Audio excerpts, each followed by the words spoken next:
In 1993, id Software unleashed a force that would shake the gaming world unlike anything before it.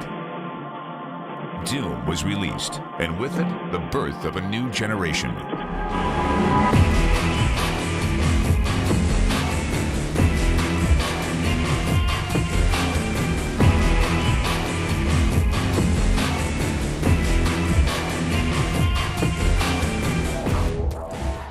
The original Doom was a really significant jump in gaming technology for the time. We were making really big strides almost every single game every year. And Doom was a really significant kind of inflection point for things because all of a sudden the world was vivid enough that normal people could look at a computer game and understand what computer gamers were always excited about. With the new Doom game, we've been able to do what I think is one of the most important things for our game engines here, is we've unified the way all of our surfaces and lights interact. We're able to use the bump mapping technologies on the modern 3D cards to bring about detail into things that we can still run at a very rapid rate. And the step in quality is just breathtaking. We're able to see pores and veins and crevices, and you're able to go ahead and see whether a scientist is having a bad hair day. Now, most of the time you don't get to see this much detail when you're just gunning down enemies, but occasionally something will happen. You'll turn around and there's a monster right there in your face. You see the slime dripping out of its mouth and blood coming off of it, and it's really taking it to a new level. The technologies that have followed from the original Doom have brought freedom to the artists who are now able to truly bring their visions to life. Gamers will no longer just play games, they will be immersed in them. Every generation of technology that John Carmack has created has raised the bar for the industry and really set an example that other programmers have used to follow in creating their next generation of technology. Doom 3 is going to be the exact same thing. It looks awesome, and the universe that we've created is nothing short of just mind-boggling.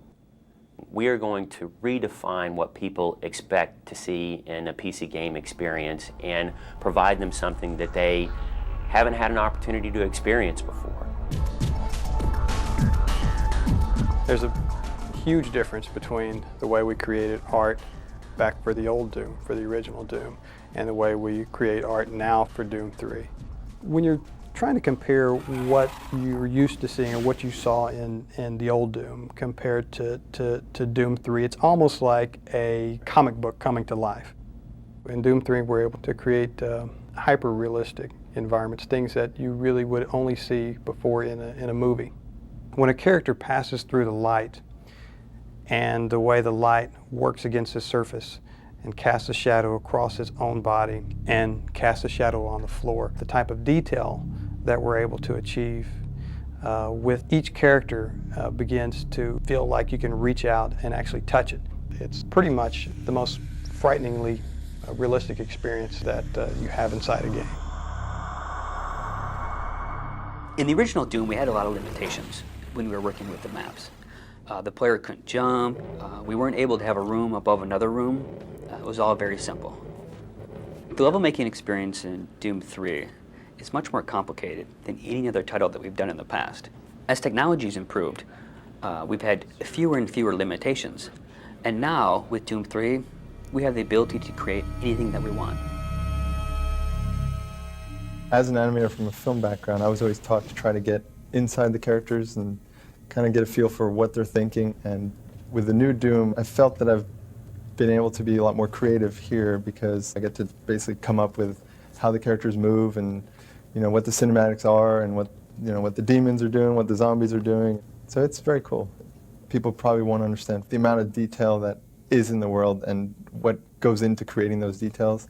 All the textures are actually models. They're not just painted anymore. Everything is modeled very detailed, very high res, and then we'll build the lower res off of that, and with the new John Carmack magic, it adds all the details back in. We're getting to the point where people really enjoy having that ability to create cinematics that are basically film quality.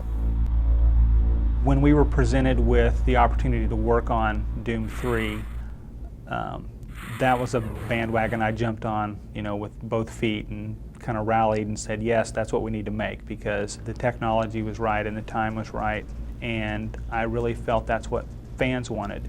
People wanted another Doom game from id. Gamers and press alike embraced Doom as it took them through an uncomfortable journey filled with demons and monsters. A decade later, id Software brings back the title that defined the first-person action shooter and makes it one of the most frightening places to be.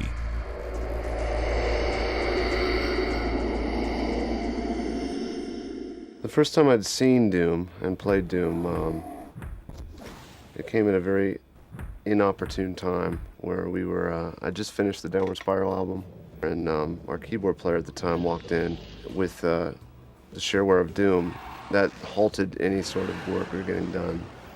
They put a game out that really catered to my taste. It seemed politically incorrect, and it seemed violent, and it seemed like a game that couldn't have been made by a giant company. It was fun, it was addicting. It really just struck a chord with me. The we don't give a shit attitude, that's one of the things that made it great.